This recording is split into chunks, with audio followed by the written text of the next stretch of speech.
Hey guys, welcome back to your Lake Fork Guide, another episode of the Guides Network. Today I'm going to talk about arguably my favorite technique of the year. It's the spring of the season. The spawn is on, and one of my favorite things to do is to look at them. So today I'm going to go in depth on how to catch big bass at Lake Fork during the spring, sight fishing.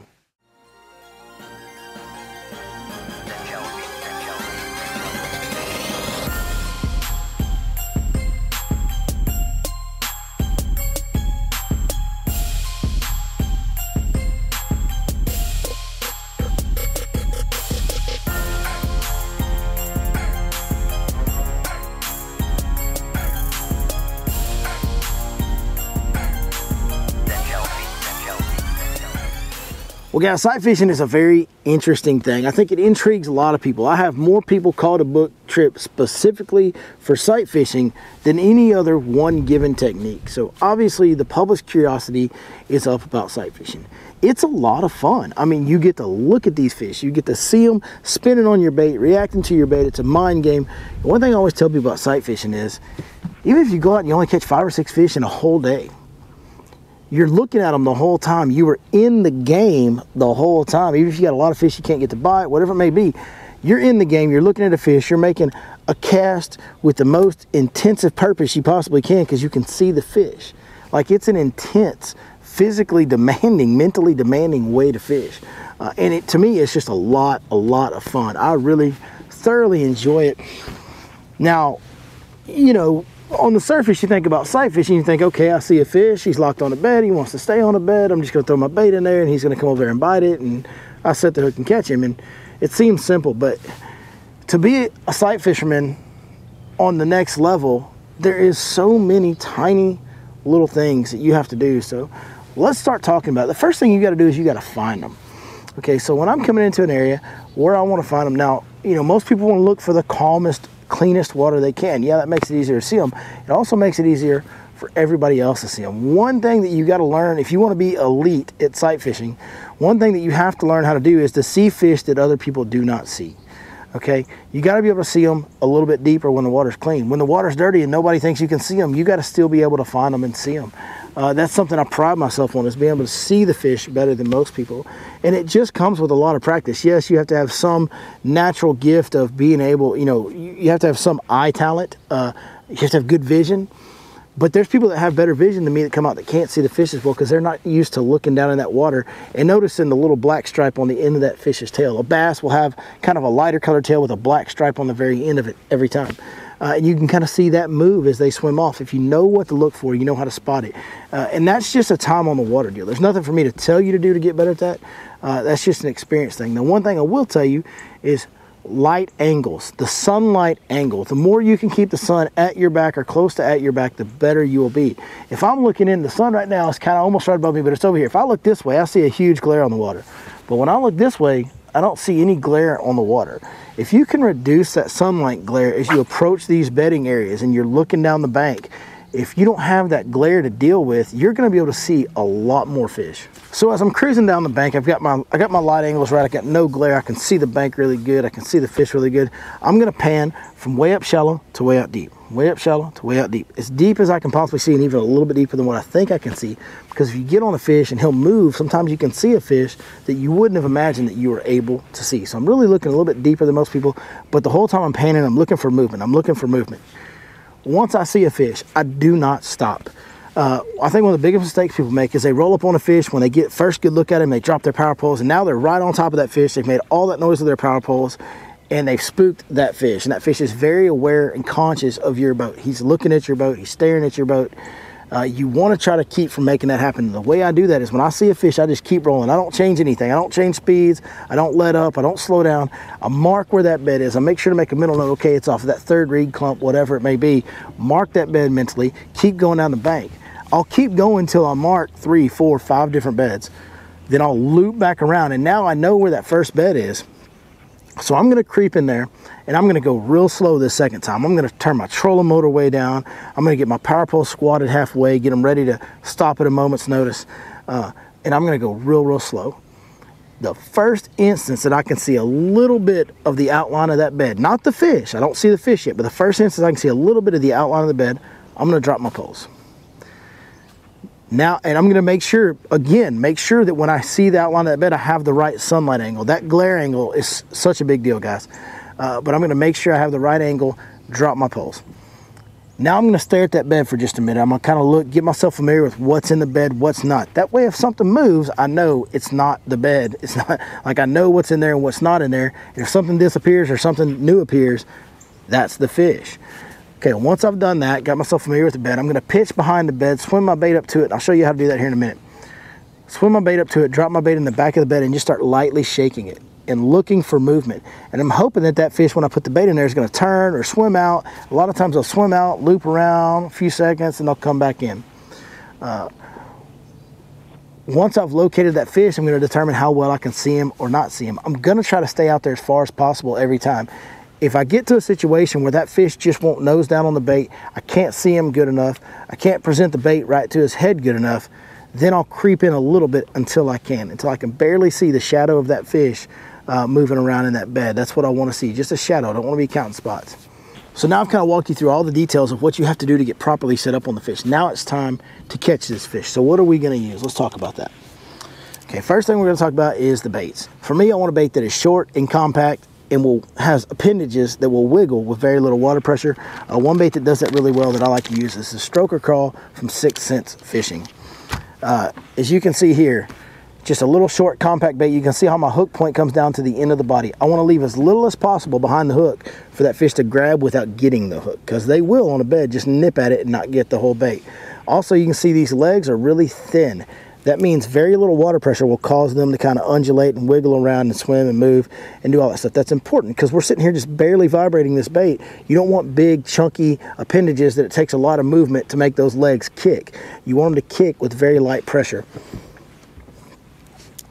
I'm going to use an offset round bend hook. This is called the jugular hook from 6th Sense Fishing. This is a 3/0 size. That's the size I like to use. You can use 1/4 ounce. This is actually a 3/8. I've been making some long pitches this week on Lake Fork. These fish on Lake Fork are hardest to catch on beds of any lake I've ever been to. They just get so much boat pressure on them this time of year. There's a lot of people out here sight fishing this time of year. And so I like to be able to stay far away from them. Having that 3/8 ounce lets me pitch further. If I don't need it to pitch with, I do prefer to go with a 1/4 ounce most of the time.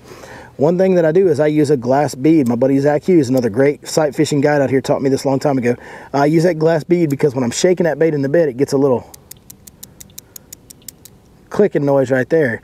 And I'll use a bobber stop and leave just a little gap to leave that weight some room to click. But I want that bobber stop on there because if I throw up in one of these reed clumps and I miss my bed, if I pull out, I don't want just the weight to fall on the bed because now my weight and my bait get disconnected and my cast is ruined.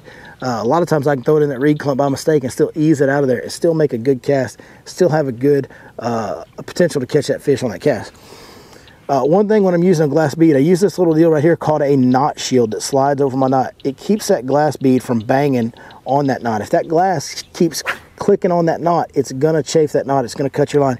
Even with this, after every 3 or 4 fish, I retie because glass is gonna chafe fluorocarbon line. That brings me to the line. I like to use 20-pound fluorocarbon. I like big lines. Sometimes you might, we've hooked fish. I've caught bed fish as big as 11 pounds on this lake. When you've got an 11-pounder this close to the boat with all this wood and vegetation in this lake, you want some big line. It's gonna get put to the test. You got them short lined, you got a hot fish next to the boat, you're gonna need some tough line. The rod that I like to use is going to be my 7.5 medium heavy. This is the Divine series. I actually would prefer to use a Century series, but I like this model for sight fishing. 7.5 medium heavy to me is a perfect rod. You can go 7.4 medium heavy. I really like this one. It's the right strength and power and feel. It's the Divine series from 6th Sense Fishing. Everything that I mentioned in it, you can tell all this stuff is 6th Sense Fishing stuff. You can go over to their website. It's linked in the description, 6thsensefishing.com. If you order anything over there, be sure you punch in the code Your Lake Fork Guide. You'll get a 10% discount on anything you order. The other thing is a high-speed reel. You need to have a 7-to-1 gear ratio or higher.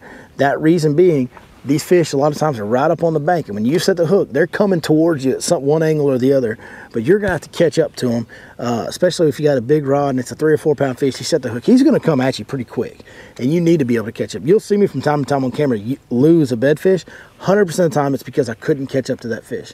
One way that you can counteract that is you can use a lighter rod. If you use a lighter action rod, a smaller rod, you won't pull them towards you as bad. I like using the bigger rod because I'll lose a 3-pounder to catch an 8-pounder. And I can catch an 8-pounder easier on this rod than I can on a whippier, lighter action rod. Yeah, I wouldn't lose as many of the 2 to 3-pounders, but I can deal with that as long as I get the big ones in the boat. And that's, generally speaking, that's how it goes down. Okay, we actually have a couple bedfish in this area. They're pretty spooky today. We're right in between moon phases. They're not super committed. They're not super locked on. We're about halfway between a new and full moon. So some of these fish have been here for a while. They've been fished for hard, like I said. We're just after a big busy weekend here. But I'm going to get up right now and I'm going to show you and walk you through the different techniques I use to try and catch these bedfish. Hopefully, possibly, maybe I can get one of these bedfish. We've got one right here and one over here. Maybe I can get one of these bedfish to bite while I'm talking to you guys through how we do it. Okay guys, so we're going to creep a little bit closer to this fish over here and see if I can get power pole down on him right where I can barely see his bed. If you'll notice, I'm just creeping in, going real slow. I got my trolling motor turned down on about 20. I'm going extremely slow. Okay, I can just now see the bed. I don't see the fish, but I can see the bed right out here. Now, the first thing that I'm going to do is I'm going to pitch well past this bed and I'm going to swim it in. When I swim it in, the way I'm going to do that, when my bait lands, as soon as it lands, I'm going to thumb my spool. As I always do when my bait lands, I'm just going to lift my rod. I'll be able to visually see my bait swimming up to the back of the bed. When it hits the back of the bed, when it gets over the back of the bed, I'm going to drop my rod tip, which is going to cause that bait to immediately drop straight into the back of the bed. I'll show you what I'm talking about here. Pitch it well past, swim it up, swim it up, swim it up, drop. Right there. We're right on the bed right there. And then I'm just going to start with a very light shake. Now, one thing I notice is most people shake it way too much. If you look out there and see my rod tip, really pay attention to your rod tip. Most people start shaking their hand and they feel like their hand is shaking lightly. But if you look at the rod tip, it's moving several inches. Right now, all I'm doing is just these light shakes and I'm kind of picking up the level or the intensity at which I'm shaking. So I'm starting out with real light shakes and I'm kind of shaking it a little bit harder, and I'm actually trying to bump that fish, or almost kind of spook that fish a little bit, make him move so that I can see if I can see him from this distance. Because if I can see him from out here, I don't want to get any closer than I absolutely have to. All right, guys, so this fish is actually acting real skittish. Like, when we rolled up on him on the boat, he kind of fooled us because he stayed on the bed a long time till we got real close with him in the boat. We looped back around and set up on him, did everything we're supposed to. But right now, when I pitch in there, he just won't come to the bait. But I'm going to go ahead and walk you through the different kind of actions that I put on the bait in a bed to try and catch a fish. So first thing I'll do is the light shake like I've already showed you. Next thing I'll do is just a one-time hop. And I'm basically just trying to make that bait go up and down. So as I'm sitting here like this, I'll give it one pop just like that and then point it right back down. I'm just going to snap the slack, point right back at it. Just trying to make that bait hop straight up and down. And basically I'll use that when the fish is kind of sitting in the bed. He's sitting there, but he won't turn his nose down. He won't look down at the bait. I'll kind of snap that bait up into his face to try and get his attention a litlittle bit. Most of the time I spend just lightly shaking it, but every once in a while I get a little hop, just like that. The next thing I'm going to do is going to be what I call the rattle. Okay, so the rattle is going to be something where I can really get those legs kicking real fast without moving the bait in the bed. So I'm actually going to leave some slack in my line. I'm going to take here and just go like this. And just go real fast. And I'm not doing it hard. I'm not beating on the rod. I'm just lightly vibrating my slack, and that's just making those legs undulate and kick. And a lot of times when a fish will like loop out of a bed and sit out there and look at it, and he'll kind of get close to it, but he won't really get on it, you can rattle that deal like that, and that'll really get that bead to clicking it, and it'll kind of call those fish that are a little standoffish. It'll call them in. And those are kind of my go-to moves that I use in the bed. Now, one thing that I do that I really don't know a lot of other people that do, but I'm going to snap this bait, what I call snap it, away from the fish. So if I got a fish that comes in there to the bed and he's nose down on the bait, I'm not going to let him sit there and get real close to it and look at it for very long. If he comes in, looks at it, stops, and just sits there, I'm going to snap that bait and get out of there. So what I'm going to do is one violent snap, and I'm going to reel it in real fast. Basically trying to make that fish think that whatever he perceives my critter to be, make him think that it's running away from him as fast as possible. And a lot of times what will happen is you'll get a fish that'll come in there, sit there and stare at your bait and not move. You'll snap it and he'll chase it out of there a little bit and then spin right back around on the bed. It's all about getting his attitude, getting his temperament up. One of the other big parts about knowing how to catch bedfish is to know when to hold them and when to fold them, so to speak. Right now, this fish won't come get on the bed while my bait's in there. If he won't do that, you got to move on. You got to be willing to pull the plug. You got to be willing to cover a lot of water. look at a lot of fish that you're not going to catch to find the ones that you will. If you're not a fishing and covering water and fishing and catching the ones that you actually stop and set up on and spend time on, if you're going to invest that time in that fish, you better catch him. Otherwise, you can end up wasting a lot of time when you're sight fishing and not catching very many at all. You know, guys, one of the things you need to do when you're looking at these fish, you need to read their temperament. I really like to look at the speed and intensity at which they leave the bed when I'm judging which ones to set up on. Now, I just got it completely wrong. One of the things that normally tells you a fish is locked on, if he stays there till your boat gets really close and then you go past him and he kind of stays on that bed and doesn't really leave, or doesn't take off in a hurry, or does leave but comes right back real quick and it seems to be kind of glued and committed to that one spot, usually that's a really catchable fish. This fish stayed a long time, didn't get in a hurry when he left, so I thought this fish was going to be catchable, but right now he's not showing me any signs that he wants to play ball whatsoever. We misread that one a little bit, but that's something you got to do. You got to assess each fish. As a general rule, if you roll up on a fish and the first time you see him, he takes off and he don't come back like pretty quick, that fish right there is probably not worth wasting your time on. If a fish will stay, and especially the ones that'll just stay on that bed while your bed rolls past them, while your boat rolls past them. We had one earlier that we saw that didn't even flinch when our boat rolled past it the first time, and we caught him on like the second or third flip. Like, he was real simple to catch.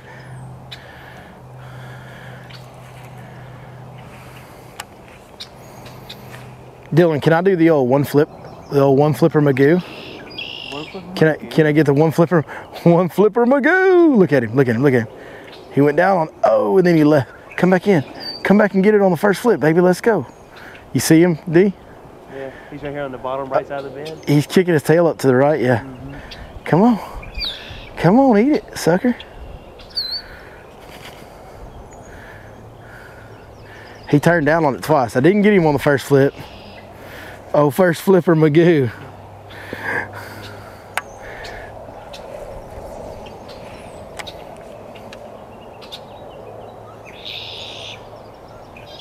Who was it? He's swimming up to it. This fish is hopped up, dude.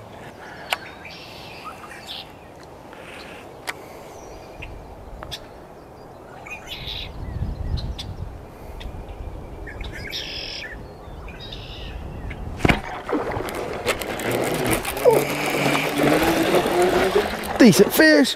Get up in here, baby.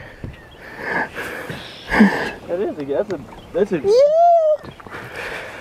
That's a good one. Bigger than you thought it was. That's bigger than I thought it was. They come out bigger than they look here lately, it seems like. And the sad part is we saw that this one had a girlfriend, and like she ain't in there.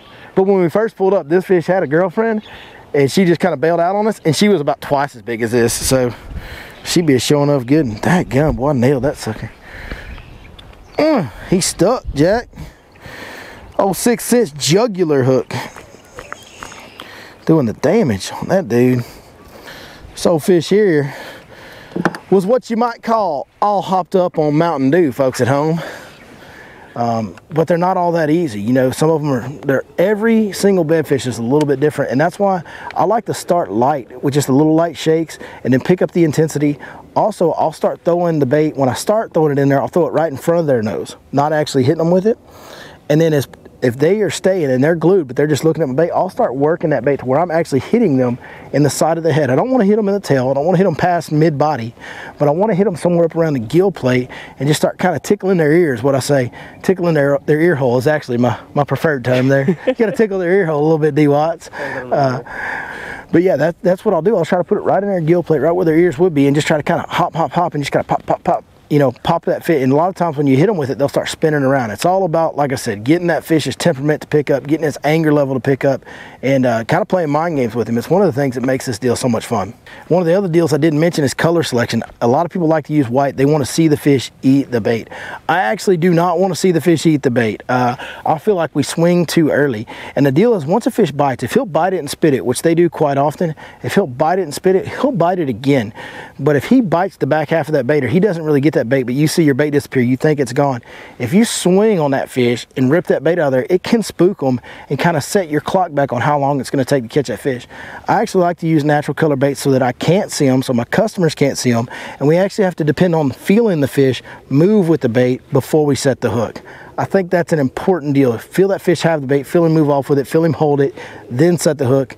I think you're going to actually increase the amount of time it takes to catch your fish. You'll shorten the amount of time it takes to catch them, I should say, and increase your percentage of bedfish that you catch.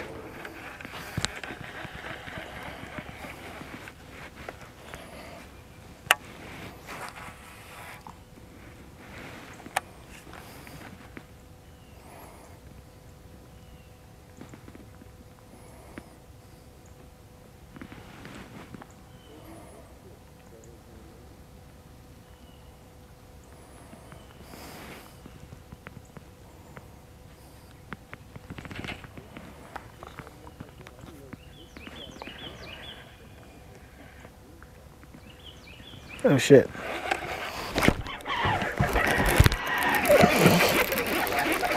It's just a little male. No, I got him.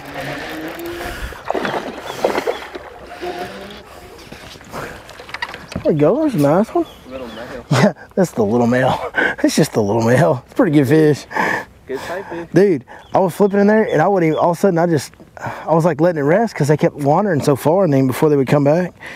And I went to look back up and check if they were in there. My line was like, I couldn't feel my line. When I caught up to it, it was like 10 feet in front of the bed. You said something, and I looked up, and I know exactly what you do before you about to you load up, and I saw you, and I realized what you were saying, so I was like, oh, I'm out. All right, I'm gonna head out. Yeah, I'm gonna go ahead and give him a little room. Things are fixing to get a little loose around here. What up? When you went to go make that flip? There you go, folks. That's a nice Lake Fork male bass right there. That's a good one. I wish his girlfriend would play ball. I don't think she will. She's a lot more standoffish than he is, but that is a pretty fish. See, little dude. Kind of made a kerplunk going in, didn't he? Made a little ruckus going back in the old pond.